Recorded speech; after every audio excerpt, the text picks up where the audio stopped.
So for the first time in a long time, I go to this concert the other night. And it wasn't like a concert. I mean, you didn't have to buy tickets. It was just kind of, you could come. It was one of these things where they have it out in a public place, and not too far from Dallas, in a little town called Capel. And they have an amphitheater stage and a hillside. And on the hillside, they had painted these like 6-foot circles. And everybody was expected to come and sit within the 6-foot circles. And there were, I don't know, some dozens, maybe 100 or two people that came out to see two. Are you kidding me? There were two guys. It was free, but there were two guys who were part of a larger band called the Buffalo Ruckus, which, by the way, is a great name. That is a great name. Yes, and I don't know if they didn't bring the other three guys, I think it is, because of social distancing and the stage not being large enough, or it just was that the other three guys weren't going to work for free. But anyway. Maybe they just weren't ruckusy enough that night. Not enough ruckus to make the show. So the adults were all being very obedient, and some people were wearing masks, but we weren't because we were in our little zone and we were outdoors. And we had a friend of ours has a 6-year-old and a 4-year-old, and there were some other kids, and the kids went down in front of the band, in the bandstand basically, and while the band was playing, these kids just danced their little legs off. And just, you know, the wonderful dance of children who have no coordination and and just are kind of randomly moving their bodies. And there was something about that made me long for the past, hope for the future, and just swell with delight. You know, especially our friend, this little 4-year-old girl named Sadie, and she is just down there dancing her heart out. And I was like, yes, we need this. We need. You know, I saw the CDC most recent report on studies and actual data. Do you know what percentage of Americans have died from COVID-19 who are under the age of 20? Oh, it's zero. I mean, it's zero. Yeah. 0.000 something. No, it's zero. None. When I heard a story this morning on the news where they were saying, well, there's these outbreaks because college is starting again. And, you know, I'm not one of these people who's like got any kind of conspiracy theory or anything else. But I was just like, you know what? Good. That's like, let's get these young people sick, get them healthy, and move on, you know? Did that news report you were listening to mention that according to the CDC, 96% of the people who were listed as deaths due to COVID-19 had 2.6 comorbidities? Now that 4% of the total deaths were people who died of coronavirus alone, and of that 4%, 80% of them were over 80 years old. Now, if you're in a risk group, it's a nasty, nasty bug. If you're not, be careful about spreading it to people who are in risk groups. And much of that is true. Other than that, let's get back to work. You've got to be careful how you state that, too, because I've seen a lot of it being put out there with the implication that, you know, it was really the other things that killed them. And the scientists who are releasing this kind of data are saying, no, I mean, yes, they had comorbidities, 2.4, 2.6, whatever it is. But these are people, for the most part, who would not otherwise have died this soon. They would have lived longer, and who knows how long. But so just use that stat with caution. But I think it's a valid thing to bring out and say, you know, for most people, this is not a deadly threat. And it's in particular for most people under the age of 25 or whatever, it's not a deadly threat. Under the age of 60. Hey, that's good because I'm 59. I know, and I'm just the Walking Dead now, man. I'm just counting my minutes left. Yeah, so, I'm looking up excess deaths from the CDC, and these figures. This was just updated September 2nd. So death. these are. I love that phrase, and I think I did see them warm up for Talking Heads at CBGB in '79. Great show, killer mosh pit, and sorry, too soon. Awesome. There are excess deaths. These are attributable to COVID. They peaked on April 11th, the week of April 11th. Yeah. They kicked up again late summer, and they're back on the downslope now. But when you look at these excess deaths, it's bad, but it's not that much worse than it was in January of 2018 when we had a particularly nasty flu season. It's just lasting longer. And it wasn't that the average was one comorbidity. The average was 2.6 comorbidities. Well, that means that's that some the people average. had one and other people's had 5. Yes, that's right. Yeah. Exactly. And like I said, and then of the 4% that had no other comorbidities, 80% of those people were old, and I consider old to be a comorbidity. I'm sorry. It is. It's starting to feel more and more like it every day for me, I'm telling you. Yeah, I know what you mean, man. Speaking of morbidity, why don't we get this thing under the way? What was that? I said, speaking of morbidity, why don't we go over our topics for today? Always about business, this Whittle. Yeah, why not? And maybe it's Steve. Bill actually has 2 episodes this week, and what I'm seeing there is him champing at his own petard to try to. It was champed by my own petard. You mean hoist by his own bit? Come on, get this right. But he's very eager, I would say. And sorry, I'm not wearing any trousers, and I keep making this noise of slapping my leg. So, it's like 8 million degrees down there. I love hoisted. I know most people don't know what a petard is, but if you do, it's an explosive device that's attached to a door or structure.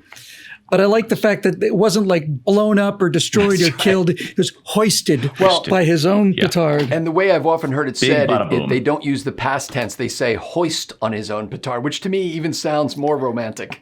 Yeah, he was hoist on his own petard? Yes. Not hoisted. Love it even better. Well, I'm going to do something that I really... Petard. Thank you. I told myself last week I wouldn't do this again because last week I had a lot of picture elements I had to get together, but this one I'm going to do the same thing. Oh, no. I'm afraid so. I can't wait. The W show is going to be something about, I saw footage.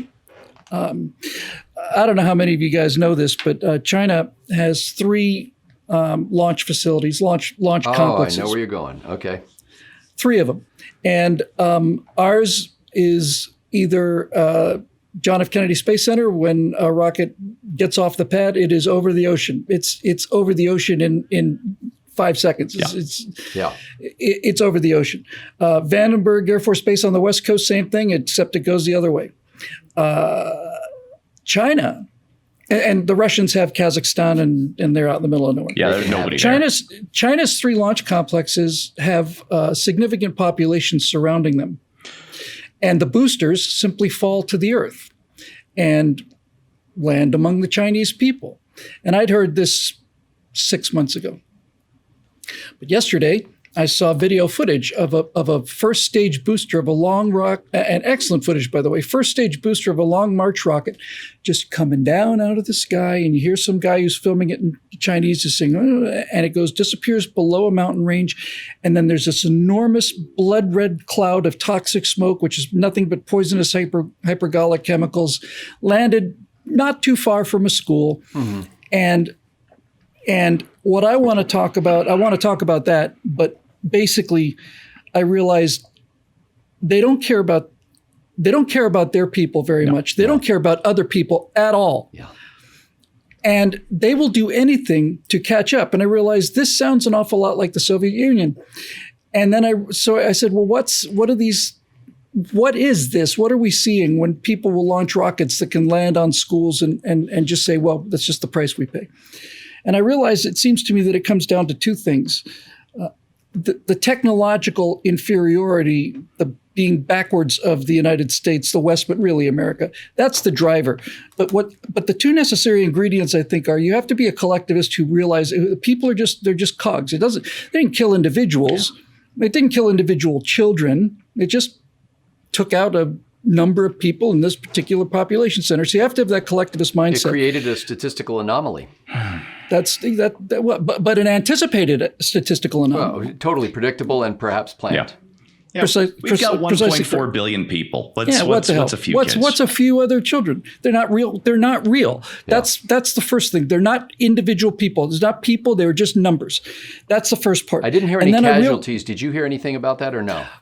I did not, but I know there have been casualties in the past. However, I think the second absolutely essential ingredient to this is a pathological inferiority complex.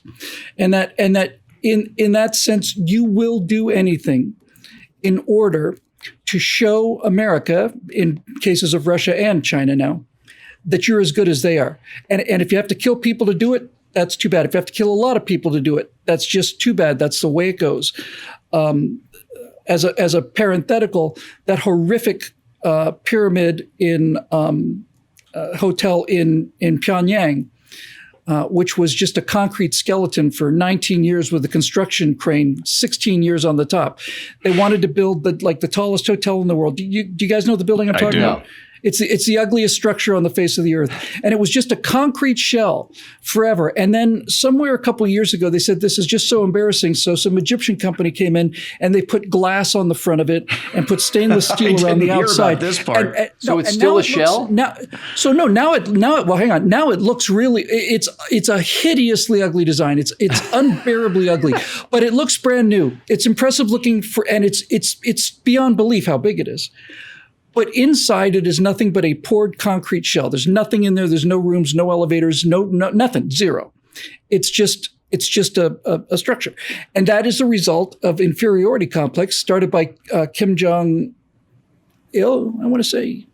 This is in North Korea, you're saying? In Pyongyang. Oh, wow. I hadn't seen it with the glass. Oh, dear God, it's awful. And this structure consumed 2% of North Korea's GDP for 20 years. Holy cow. And large numbers of people starved to death to build this giant monument to their ability to be like South Korea and the West. Now, can you in this draw a distinction between that and something like, for example, the Brooklyn Bridge, where a number of people died in the construction, or the Hoover Dam, where allegedly there are people still entombed in it? Yes, the Brooklyn Bridge was state of the art. No one else had done anything like that before. And there was a very high demand to move people from New York City, which was, I think, America's most populous city, to Brooklyn, which I think was the third or fourth most populous city in America. There was an enormous demand for it. There were cutting edge techniques. They weren't racing anybody. They weren't trying to beat a clock or anything, but you don't know how to do it until you know how to do it. Same thing goes for the Hoover Dam.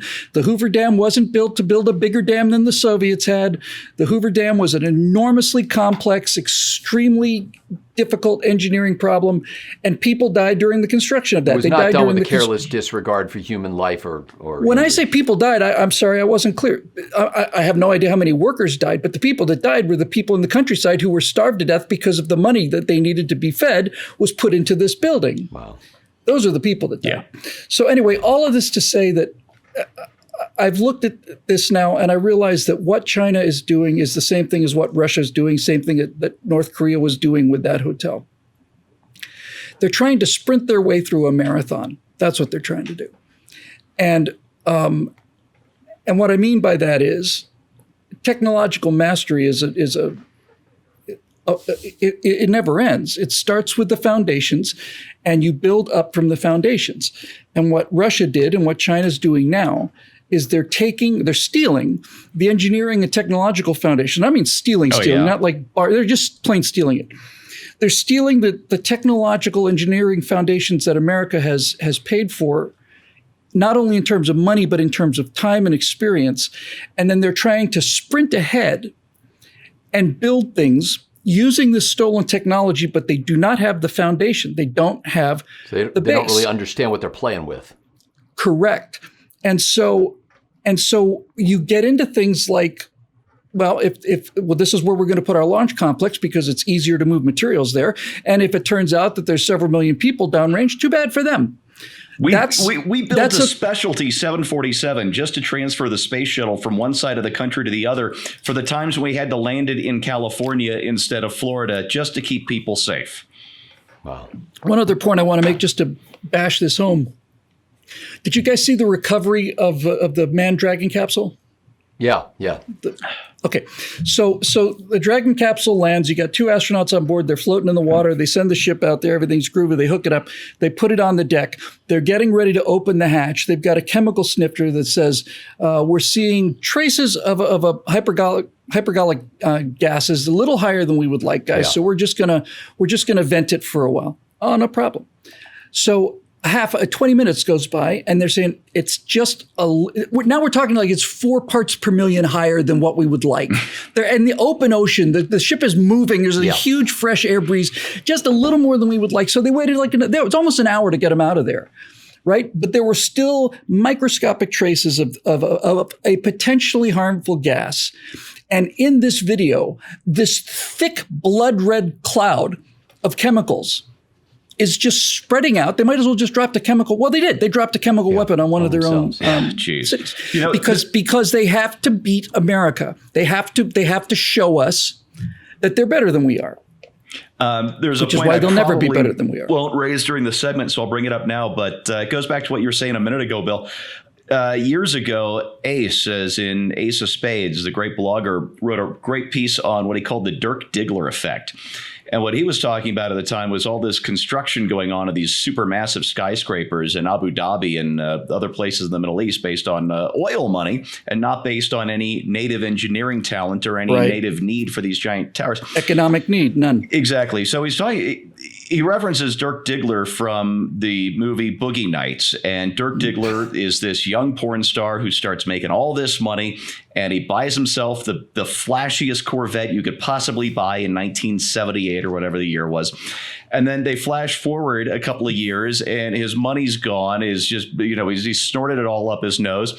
His Corvette is bashed up, and he and his buddy are trying to push start the damn thing. And that's the Dirk Diggler effect. You can give Dirk Diggler all the money in the world, but he's still going to end up with a trashed automobile because he doesn't know how to take care of this stuff. And so what's going to happen to these skyscrapers in Abu Dhabi when the oil money dries up due to fracking or the solar energy or whatever the reason is? What's going to happen in China as they build these things that they know how to kind of do because they stole the designs from us, but don't actually have the institutional knowledge to actually maintain or execute on? Shanghai was overbuilt with all these amazing buildings to be a showcase to the world, which means to show America that they know how to do these things. Yeah. And most of them are uninhabited. There are entire cities in China that were built for this economic growth, and they're empty. And this was before the decoupling. So, Well, everything in China looks great because nothing in China except for some ruins are more than about 20, 25 years old. And no one's ever lived in them. I'm very curious to see what they look like in 30 or 40 years. Yep. Wow. So that is your main episode, That's Bill? the W show, okay. Yes. That's going to be a fun one. Maybe I will bring up the Dirk Diggler thing. By the way, I don't know if this is visible on camera, and now our viewers won't be able to look at anything but as my camera sits in front of me here, I'm supposed to be looking into the lens because it gives the illusion that I'm actually looking you guys in the eye as well as our viewers.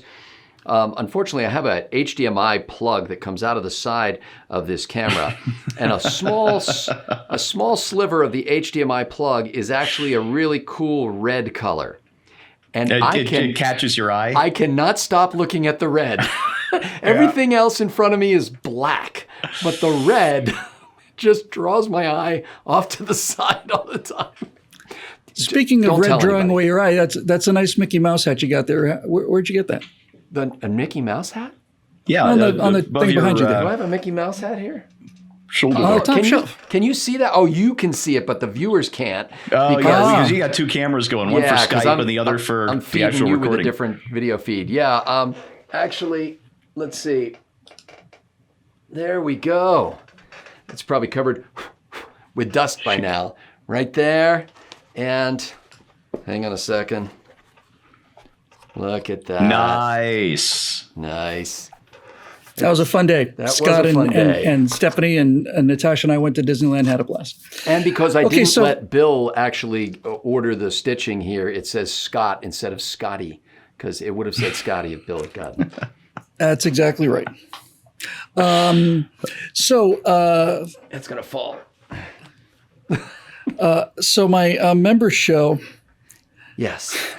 Before I forget, I meant to mention this. I meant to ask you this, Steve, on your Insanity Rap the other day. Yeah. there was a transcript of the Biden campaign. Did you write that? Not on Insanity Rap. The column I wrote yesterday on our secret. No, there was a transcript of Biden talking about the black light bulb. Black man inventing the light bulb. Yeah. No, I wrote that. Yeah. That is one of the most brilliant things I've ever read in my entire life. Absolutely inspired. Can we please throw a link to that at the bottom of this? Sure. But it wasn't in yesterday's Insanity Rap. That was a standalone piece. Couple days, whatever it was brilliant. Thank you. I had a lot of fun writing that. And then is there a line in there towards the end saying, what's that, Pearson or something like that? Peabody, yeah. It is absolutely brilliant. Thank you very much. And Scott will start chuckling now that he's. I'm trying to. Here, I'll shoot you the link here real quick. Yeah, that doesn't work for me because it's like on a different screen brief, here. But it's magnificent. Anyway, and it's a short piece. It's like 400 words. It's just hilarious. It's absolutely hilarious. Eventually. Yeah, I'm texting the link right now. So anyway, here's my member show. It's in the Skype chat. There it is. The member show is as follows. Yes. While I was looking at Instagram, it's going to be so good. This is going to be so good. Oh, no. By the way, while Bill's laughing, the last episode that he referenced that had a lot of graphic elements, this was about Joe Biden's website. And anyway, that was actually kind of painful for me to do because he's describing things that for the most part I wasn't seeing until I pulled him up on my in a browser. But I couldn't keep up with him. I just couldn't keep up. So I could see your eyes starting to glaze over. I made significant cuts to that, by the way. It went on way too long. So, well, maybe that's why it went better. But anyway, because I really didn't have great hopes for that episode. I will tell you, we posted that yesterday morning or whatever. Normal episodes, you're usually in the neighborhood of 10 to 20,000 views over the course of some days. It's already above 34,000 and it's climbing. Really? Yeah, it's like nice. It's one of the more popular episodes we've done recently. Yeah, it's just a shade under 35K right now. Yeah. Well, this one is going to be demonetized, but I don't care. That's our middle name. I have to tell you, I've been a fan of memes ever since the word meme became a meme. I love them. I know all of them. I follow them closely. I know all the memes. I do. Know all the memes. So a couple nights ago in Portland, a protester threw a Molotov cocktail. I knew it. Somebody and then posted he ran about through this it at the Bill Whittle blog, the member blog. Posted what? The guy running through the Molotov cocktail? Yes, they posted a link to that video. Good. Well, we're going to start with that, but that's not what I want to talk about. Within the space of 24 hours, something like 10 or 15 videos came out. Yeah. And the first one I saw was to the theme from Footloose. It was interspersed with Kevin Bacon's big dance sequence. And I got to tell you, I'd never seen Footloose before. I swear. Because that guy shakes his feet in a really odd way. So they did it to Footloose. They did it to Footloose. Then they did it to Ring of Fire.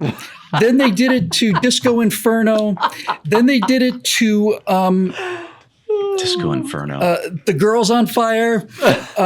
They did it to a number of others. And every one of them, I was just laughing, out loud laughing. And the one that killed me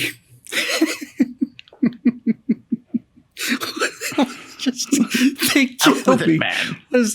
They ran it backwards and they were playing Billie Jean and the guy looked like he was moonwalking. It was absolutely brilliant. I haven't seen that one. Oh my God, I about died. Anyway, I'm going to do a supercut.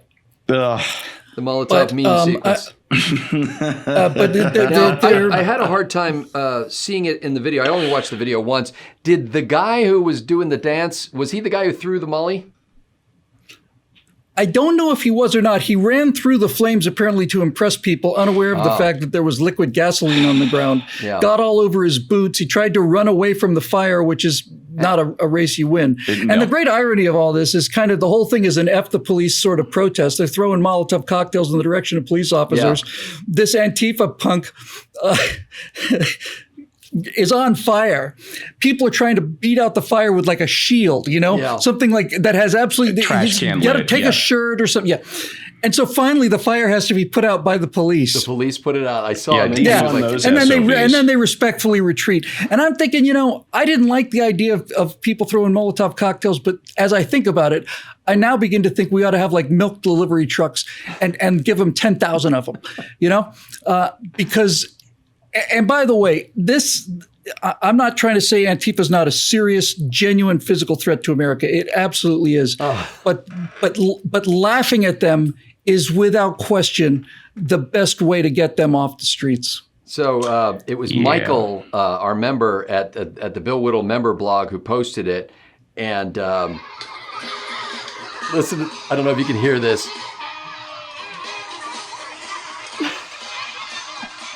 Is there music behind it? It's Yakety Sax. Of course it's Yakety Sax. That one I've seen. It's brilliant. Is that the Benny Hill theme? Yes. Yeah. I can't stop it. I'm telling you, I'm going to do a supercut, and they just get funnier. And I'm only take 4 or 5 because there are a bunch of them out there now. But I've never seen the internet react so quickly and so hysterically as I did watch. When I heard this, I'm looking at the thing that says, cut to the theme of Footloose, and I think, that could be funny. And it starts, and I'm just crying, just tears streaming down my face. And hat tip to our member Davey, who posted the Yakety Sax version of it. Well, we're gonna cover them all. Yeah. So we'll start with the straight version, right? With here's what happened for people that haven't seen it, and then we'll say, then conservatives got a hold of it.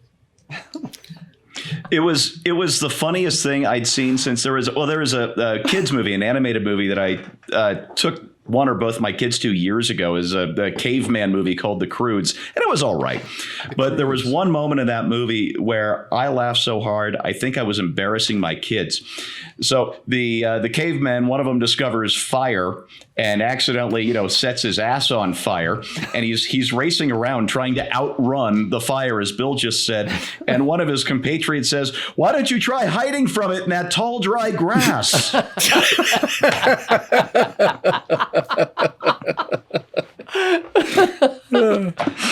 And you sure he wasn't doing a gender reveal party? Oh, it could have been very well. Did my little joke about the vet's office happen before we started rolling film? I think it did, didn't it? I don't know. I think so. What was the joke? Pretty sure I did. I just for our members, I saw an actual sign, a genuine sign from I don't know, it was a little while ago.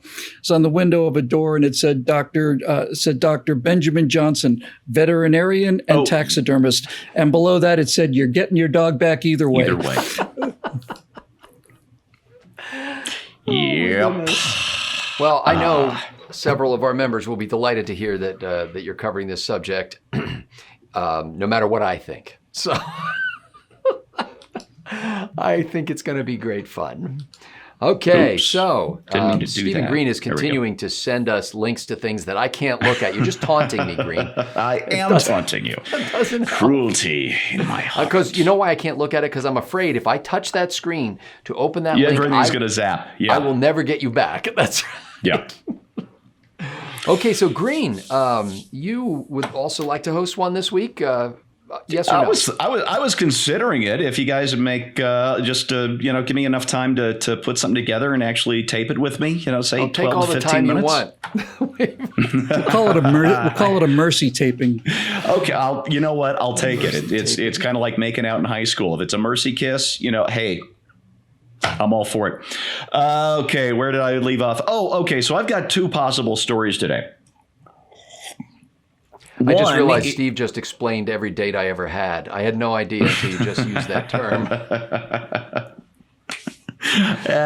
Where was I? Oh yeah, I've got 2 potential stories this week. Help me pick out which one. One is a hard-hitting piece on a serious bit of journalistic malfeasance published by The Atlantic's Jeffrey Goldberg. It's a smear job on President Trump, anonymous sources. 17 people on the record saying it didn't happen. The physical records say that the weather was so bad that the helicopter.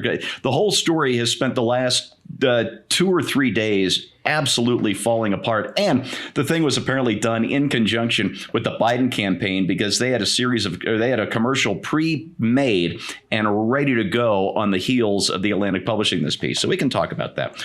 Or I've got a video of Kamala Harris and Barack Obama that'll let us laugh at another really lame Democratic attempt to be cool.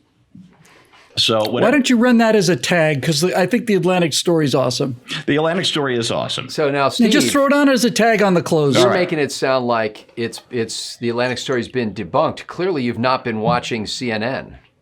No, I like the news. Yeah, they're tripling down. They're quadrupling down. Except Jeffrey Goldberg is backing down already. He started the process on Sunday, and he backed down even more on Monday. So how much has he backed down? What do you mean by that? On Sunday, he conceded that it is probable. I mean, they've got the damn flight records that it is probable or possible that the helicopter was actually grounded due to bad weather. And then today, he said it was a mistake to use anonymous sources on a story like this, even though he went through the entire editorial process. And by the way, has apparently been burned. Scott, you know the rule. You protect your anonymous sources, but if your anonymous sources burn you, you burn them back. Yeah. This is not what he's doing. It's a Nixonian modified hangout here. So is he suggesting that he may have been burned by his anonymous sources? No, he hasn't gone that far yet. But because I don't think the real issue here is whether or not the weather was good enough to fly to the location for the commemoration. That's the crux of the story. But that's part of it. But I think the thing that's got people inflamed is what the president allegedly said about losers and suckers. Yes, which is that's the thing that they've got the anonymous sources on. Apparently, he did say something very nasty about our military, but it wasn't about our war debt. It wasn't about serving soldiers, Marines, airmen, or sailors. It was about certain high-ranking people appointed by Obama who've been working behind his back. So, well, imagine that. Well, now he just said that from the steps of the White House, although he didn't target necessarily people who were Obama appointees. But he, when he was asked about this issue, basically said, "Oh, the soldiers love me. It's the generals in the Pentagon." I don't know if he said generals, but it's the guys in the Pentagon who want to have wars so that they can help sell more bombs and planes and things like that. Like, it was really kind of a unbelievable statement from a president. Whether or not he said that previous stuff, I just can't. Obama had said that it would have made a statue on the location. I mean, basically, Trump gave the sort of idiot's version of Ike's warning about the military-industrial complex. Scott, there's nothing controversial at all except you don't like his language. I mean, this is what Eisenhower was saying in 1960. Alrighty. I don't like what Trump said either. I think he was indelicate as usual, but there's nothing new or controversial there. It's 60 years old. Okay, well, it didn't come across as the military-industrial complex speech that I gave. By the way, very little that Trump says does. On the but the meaning is the same. On the issue of anonymous sources, while I do know the rule, my rule previously as a journalist was, if you've got something to say it and stand with it. And if you don't have something to say and are just trying to float a trial balloon or use this reporter as a mechanism for you to find out what the reaction in the public would be to something, or an opportunity to attack somebody else by hiding your own identity, forget it. No, we don't do the story. Let our competition have it. My question is, since the Biden campaign had this ad all ready to go ahead of time, were they working in cahoots with the 4 anonymous sources, or with Jeffrey Goldberg at The Atlantic, or both? Or were the anonymous sources exactly Biden supporters? But see, I think you always get yourself into trouble if you've got people who you know under no circumstances are they going to step forward, and they will hang you out to dry on this and remain quiet. And then of course, you are compelled by your so-called journalistic integrity that you're, willing to go to jail to not divulge your sources. So, the editor's getting what's coming to him, but that's not how it's being played in the mainstream media right now. Basically, the meme there is, or the story there is, well, even though these are anonymous sources and we don't know for sure that the president said this, it certainly fits with the things we know that he has says, particularly with regard to John McCain. Fake but accurate. Yeah. Oh, so you mean like the part in 2007 where you opened up Mar-a-Lago to wounded warriors after calling guys who had been, had their arms and legs blown off the most beautiful people? Yeah, I mean, that one's on the record. And a guy wrote in saying that his wife was killed in Afghanistan in an ISIS suicide attack. She was some kind of intelligence officer there or something. Yeah. He had 2 kids and he was in the hospital or wherever he was. He was just utterly shattered by this. And he looks up and Donald Trump is in there and he shakes his hand and hugs him and tells him his wife died fighting evil and that the whole country should be proud of her. And there are innumerable stories about this kind of thing. Yeah. I've seen how he salutes police officers. I've seen how he salutes the guys at the helicopter. If they think they can if they think they can actually make a campaign strategy out of Trump hates the military, then they're as stupid as they look, which is quite an achievement if you think about it. Well, that's just basically the way it's being played now is that because he said things like, about John McCain, hey, I like guys who don't get shot down, that he clearly could have said that some other military people were losers and suckers because he said that. So they're not reporting it in all the context that you just said, and but they haven't given up on it. So like maybe everybody who is, reads Instapundit or watches Bill Whittle now has already realized that everybody should kind of a scam. But that's not getting through in most of the country's media outlets. I agree that the lines about John McCain were awful thing to say, but the fact is McCain was a party boy. He was a terrible, terrible pilot. He basically demanded he's in line to land at McCain Field because his father was chief of naval operations and so was his grandfather, and he was apparently in line to land in a pattern, and he said, I want to land now, and the tower said, you're number 4, and he said, who's the goddamn field named after? And then just came in that kind of thing. So I'm sure Trump knew that. You need to put that in a little picture frame before you say something like that. Well, each side is getting to hear the story that they want to hear. Those comments 5 years ago, whenever that was. Okay, so that we have, and then finally, there's this. From the Washington Post, a guy named Isaac Stone Fish, under the headline, "Why Disney's New Mulan is a Scandal." Have you heard this? Oh, yeah. This is a good one. So Mulan, which, my wife and children can't wait to see because they saw the original animated Mulan, is a new sort of action version of this film. And apparently, while the film itself may have nothing objectionable into it, according to this writer in the Washington Post, it's the credits that are the problem. Where Disney offers special thanks to more than a dozen Chinese institutions, including 4 Chinese Communist Party propaganda departments in the region of Xinjiang, or however you pronounce that, Xinjiang, as well as the Public Security Bureau of the city of Turpan in the same region. Turpan apparently is one of the hotbeds of where they are taking ethnic Uyghurs and putting them in concentration camps, and people are starving and suffering. In fact, they are forcing sterilization, and in that district, birth rate plummeted in 2019 to roughly 24%. So Disney is thanking these people. And this critic who's writing in the Washington Post says Disney is helping to normalize crimes against humanity. And there's more to it than that. But I'm just thinking, what was wrong? Didn't the opening scene of MASH get shot in California? The whole movie was shot. Yeah. All the exteriors were shot in California. So what's wrong with shooting Mulan in somewhere else? I haven't seen the movie and I won't, but somebody took a look at the movie and did a brief summary of how it's different from the animated movie.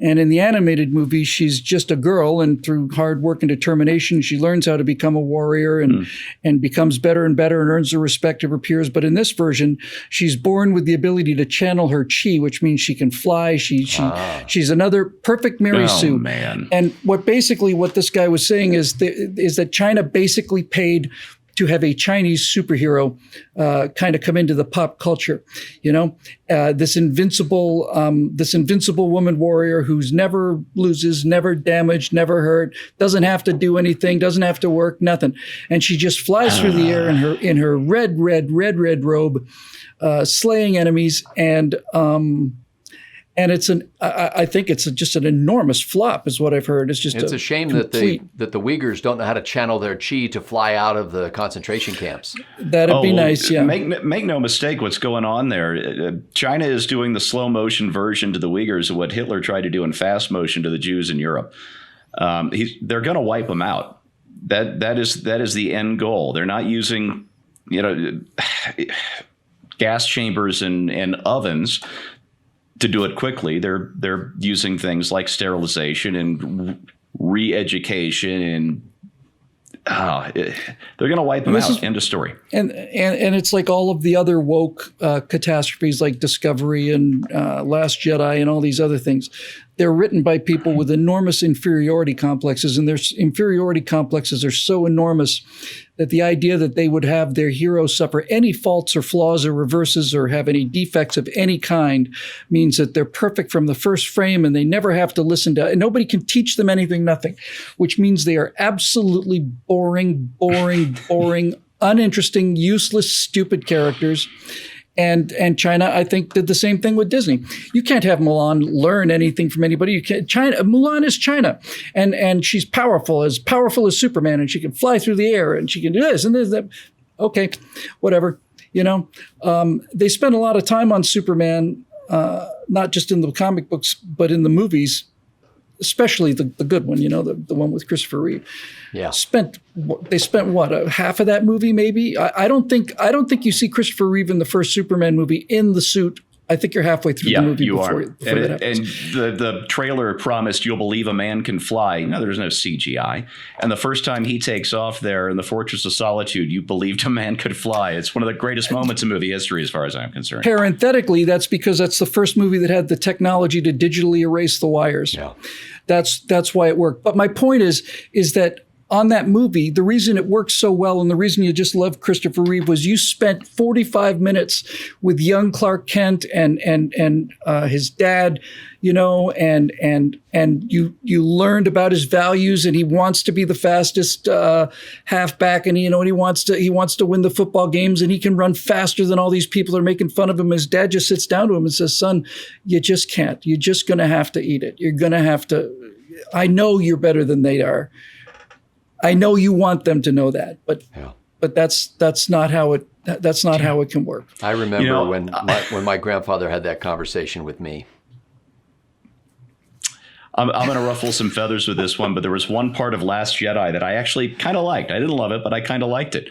And that was Luke still being a screw up. I mean, Skywalker's making rash decisions that come back to bite him on the ass is kind of the family brand. And that was the one part of that movie that rang true to me. My dad never had that conversation with me, which is why I went on to become a Heisman Trophy winning quarterback at the University of Florida for 2 or 3 undefeated seasons. I forget what years it was, but it's somewhere on Google. Don't bother looking it up. That's right. And you can't trust Google anyway, but it's on DuckDuckGo. Yeah, they probably concocted some kind of other story just to diminish conservatives. They probably said we lost or had a different quarterback. I don't care. I saw it. That's the main thing, man. So anyway, that's and by the way, just note for our members, I don't know that I ever watched the Mulan animated movie all the way through. I know everybody in my family has seen it multiple times and can sing it in reverse.